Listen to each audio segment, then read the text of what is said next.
years later by Augustine, and he's probably the one that's really known for coining that term, Sermon on the Mount. So anyways, what we're going to do is we're going to start here. This is the building that we're in here now. And we're going to take a little trip. We're going to go to, if this plays, we're going to take a little trip. It's going to be a fast trip. I guess I have to hit the play button. It's going to be a fast trip. It's going to take us to the Jordan River. At least I think it will. Okay, come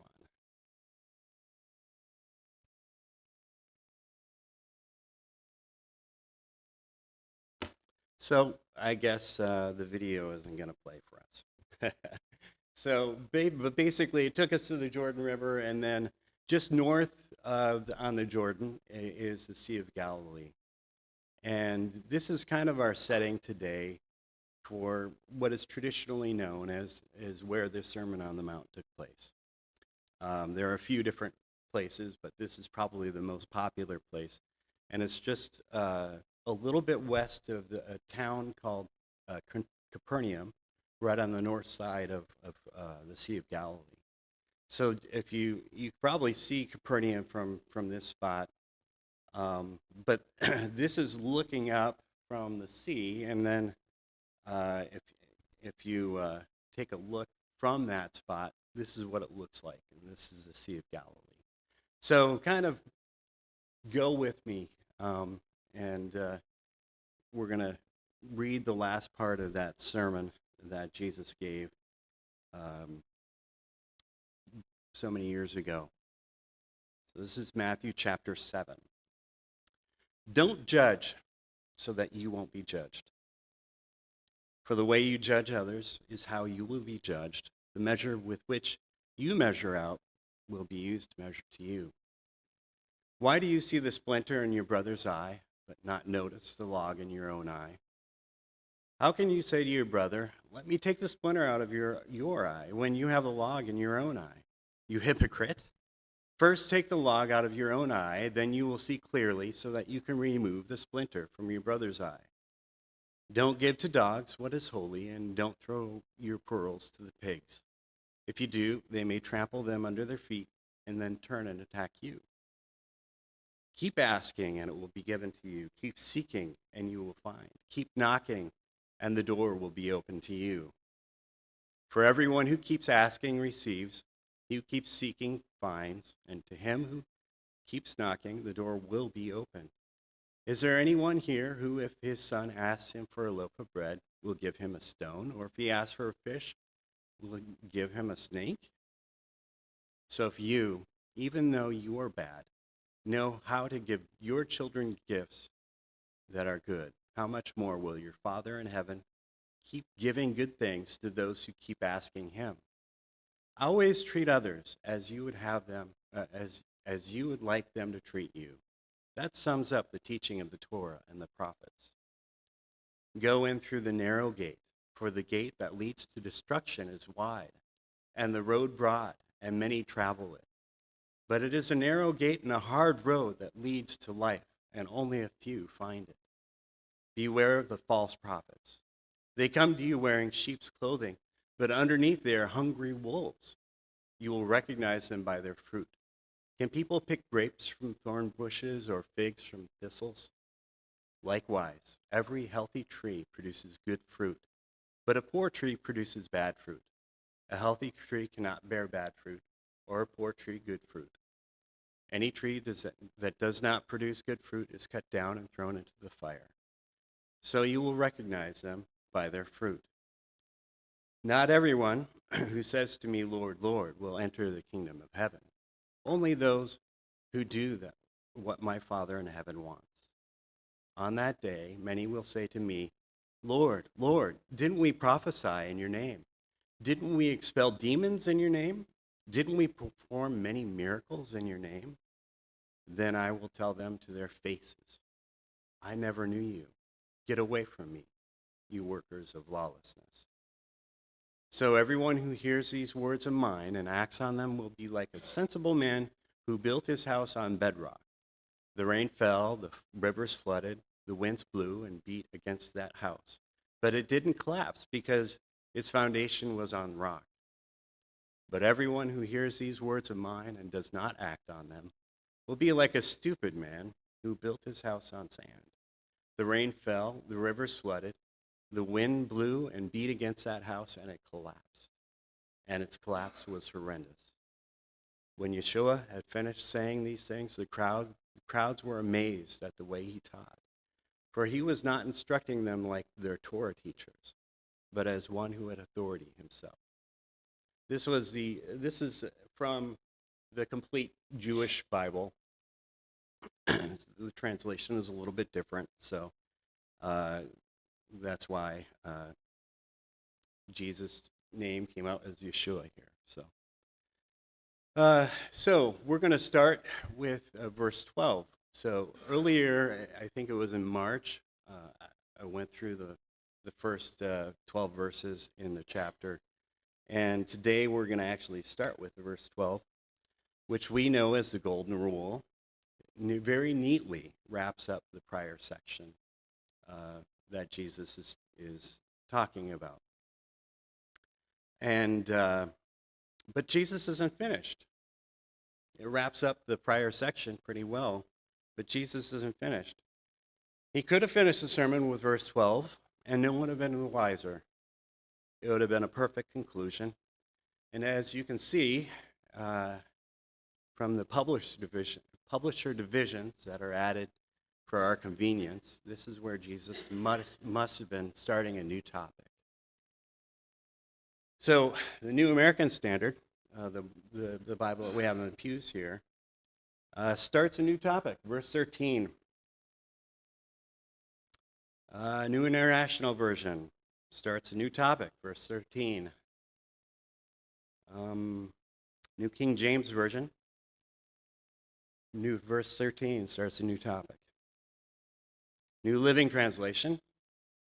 I'm not really sure what's going on here. They separate the Golden Rule out, or verse 12 out, and a new topic, verse 13. And English Standard Version. That one actually is different. Not sure why. But that one starts a new topic, and it includes the verse 12 with verse 13 and 14, and so on. So among those critical of public speakers, hands down, the biggest complaint that I've heard when a public speaker can't stay on topic. These headings would have you thinking that way. Now, if this was Jesus talking here, I would have to wonder if he might just draw some of that ire from those public speaking critics. However, verse 12 has a subtle lead-in here to verse 13. And what's left unsaid here is that Jesus is likely anticipating the difficulty that they had with that statement in verse 12. And he answers it with the narrow gate and the hard road. Wait a minute. What's so difficult about the Golden Rule? Everyone agrees with it, right? Well, let's think about it for a minute. Practically speaking, it's not always easy to execute, right? So, personally speaking, it's not always easy to treat others the way I want them to treat me. For one problem that I can think of is that a lot of times I don't even know how I'm treating other people. I might think I'm treating them nicely, but in reality, it's not necessarily the case. Another problem is I tolerate people that I like pretty well, but it's a struggle. I struggle with tolerating people that rub me the wrong way. And those are just examples from my life. And I'm sure that you probably run into those same things when it comes to the Golden Rule. But the golden rule doesn't say always treat people you like as you would have them treat you. It doesn't say that. So just maybe this is why Jesus is bringing up the narrow gate and the hard road. It's not an easy thing to do. It's not an easy thing. So speaking of hard roads, Spring and I like to go on road trips. And what you'll see here is a bunch of dots on a map, and those are national parks. And we like to drive to national parks, and we have a little passport book. Maybe some of you have that too. And each site has a stamp that you can get. It's like a Visa stamp type of thing that you can get and put in your passport book. So anyways, we like to do that, and usually I do all the driving, and Spring is in charge of the snacks and the navigation. And she uses Google Maps for the navigation. Google Maps is pretty good. It routes a fairly decent route. Back when I was a kid, my mom would take us on road trips, and we would stop at AAA before our trips, and she would get what they called TripTiks. And it was kind of like an early model GPS, except it was paper. So you just follow, and when you hit a certain town, you know exactly where you were. So that's how this TripTiks work. So now we use Google Maps, and we know exactly where we are at any given moment. One problem with Google Maps, though, I've found is almost on every single trip, it routes us through a dirt road somewhere. I can't stand that. It's probably a good 40, 50 miles of dirt road on every single trip we go. Thank you, Google Maps. Every single time I say, oh, we are not coming back this way. And then, I don't know, maybe some of you know this about me. I'm a software developer. And let me tell you why I'm a software developer. I kind of got into it. I fell into it, I don't know, 30 years ago. And I just found out that it made life a lot easier. And, you know, at heart, I'm kind of a lazy person. And software developers really are lazy people. All the people I work with, yeah, they like to be lazy. They like conveniences. And if there's something, you know, in school we learned it as faster, better, cheaper. But in reality, it just allows us to be lazier. So that's what it's really all about. And you know, it's not just software. It's things like Roombas, right? Or Alexa, turn on the light. Or Alexa, shut down the TV. That kind of thing. So it just allows us to have those little conveniences in life. I did a little research on how lazy we could be as a people. So this is American adults and teenagers. How many hours we sit a day? Can you guess? Can you guess how many hours adults sit a day? 6.4 hours a day. 6.4 hours a day, ages 20 and older. This study was done back in 2016. And teenagers back then, in 2016, 8.2 hours a day. They were sitting down. So that's us, people. You know, we tend to be a little bit lazy. Actually, and I confess, this is the only thing I could think of. I was trying to figure out, okay, now how can I find a study that really tells us how lazy we can be? So, but this is what I found. So back to the hard road. Back to the hard road. Is Jesus actually telling us that we should always take the the road less traveled? Is Jesus actually telling us that? Take the road less traveled. And let me get back to, I haven't been going through my notes here. I probably should be, just to make sure that I don't miss something. Let's look at the verses once again, starting with verse 13. Go in through the narrow gate, for the gate that leads to destruction is wide, and the road broad, and many travel it. So he's talking more about the destination here, right? The destination is, in this case, is destruction. And he's also talking about the road that leads to life. So Matthew 14, or 7:14, but it is a narrow gate and a hard road that leads to life, and only a few find it. So he's also talking about the other destination, life. So destruction and life. Now, this isn't life of like a newborn baby or given and nurture your plants in the garden. This is Jesus talking. He's the author of life. So he's really talking about eternal life. This is life. So is he talking about the decisions we make that influence the direction we take in life? Did you know that there's a study done by Noom that found adults on average make 122 informed decisions or choices every day? And not only that, another study by Cornell University, they estimated that we make 226.7 decisions a day on food alone. That's a lot of decisions. And, 226, you're probably not processing a lot,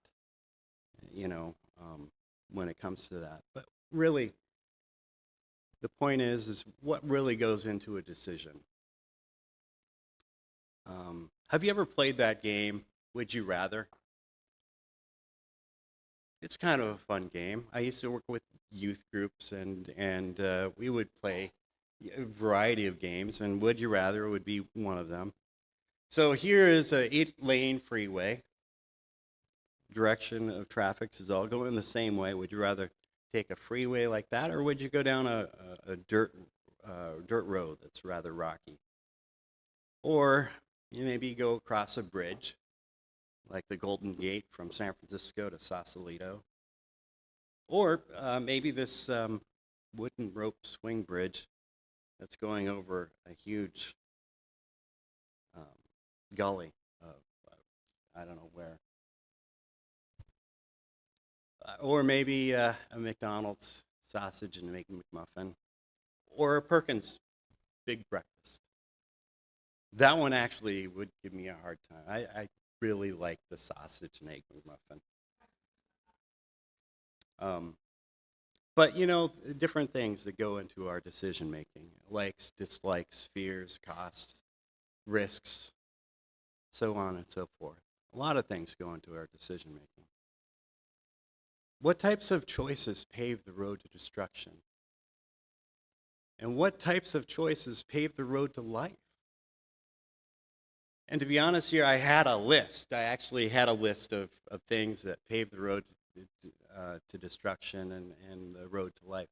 But that kind of leaves you up, short. Because it's not as simple and dry cut as all that. Because we're often left wondering, well, wait, what is the right choice in this case? What is the right road to take? And so this kind of leads us into the next verse.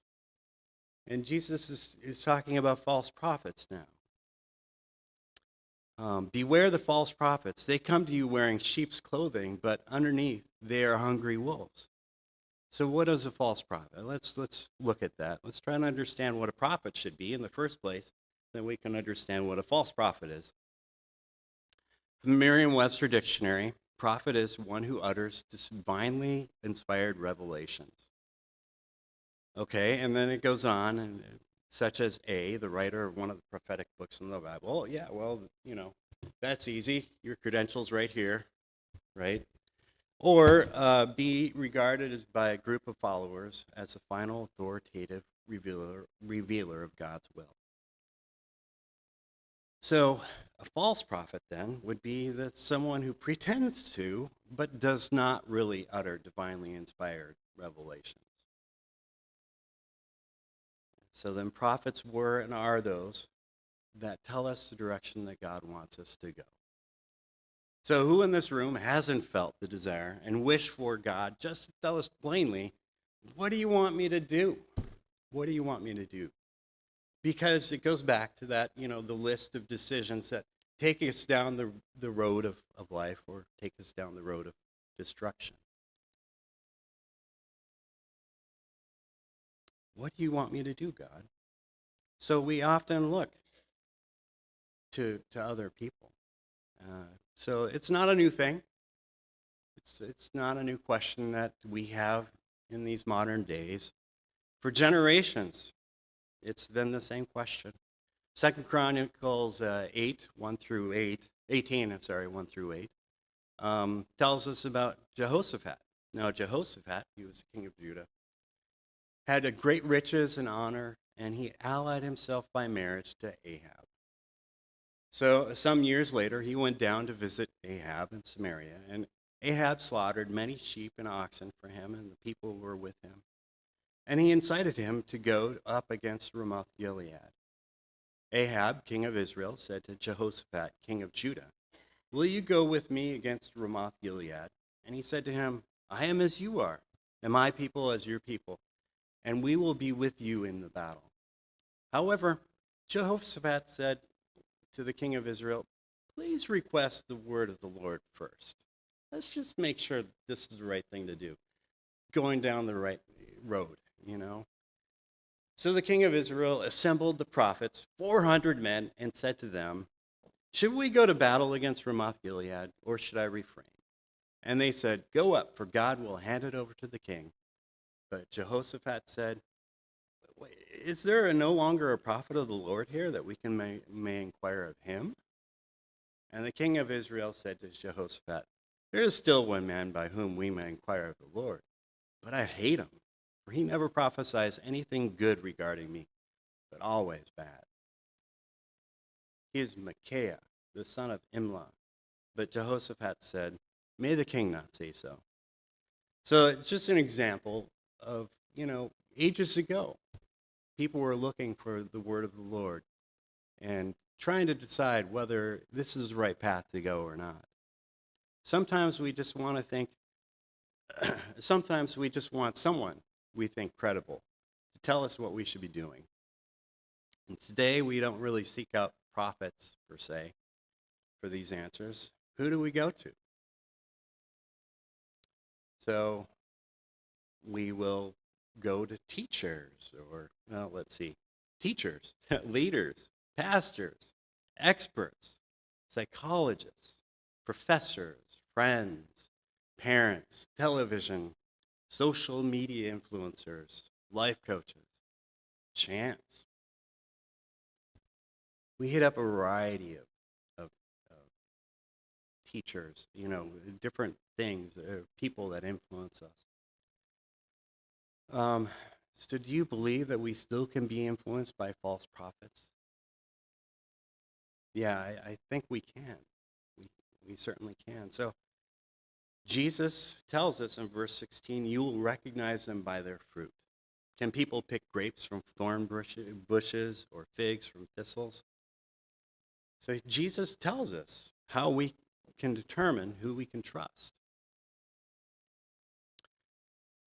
And going is, of course, I'm not really hitting my notes, not following my notes very well. Sorry, I apologize. So Paul in Galatians, in the letter to the Galatians, writes a nice, concise list for us to see the fruit of those who are a bad tree or a good tree. So what we're going to do is just read through that list that Paul writes to the Galatians. Now, the deeds of the flesh are evident, which are sexual immorality, impurity, indecent behavior, idolatry, witchcraft, hostilities, strife, jealousy, outbursts of anger, selfish ambition, dissension, factions, envy, drunkenness, carousing, and the things like these, of which I forewarned you.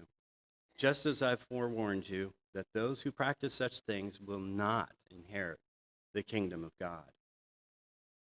But the fruit of the Spirit is love, joy, peace, patience, kindness, goodness, faithfulness, gentleness, self-control. Against such things there is no law. So then we get a warning. So we know now how to pick these people, right, to listen to. But then we have a warning. So starting verse 21, not everyone who says to me, Lord, Lord, will enter the kingdom of heaven. Only those who do what my Father in heaven wants.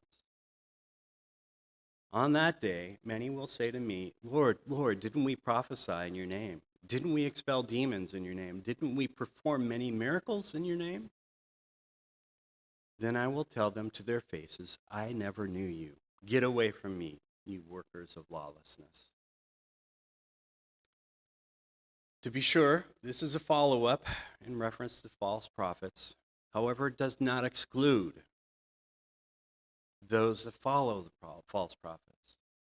And it doesn't exclude those in general who are on the road to destruction. More specifically, it includes everyone who do not do what my Father in heaven wants. So, harkening back to verse 21.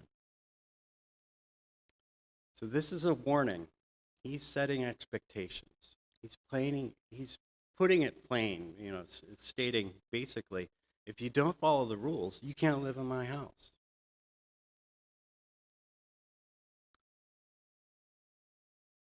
And then moving on to verse 24. So everyone who hears these words of mine and acts on them will be like a sensible man who built his house on bedrock.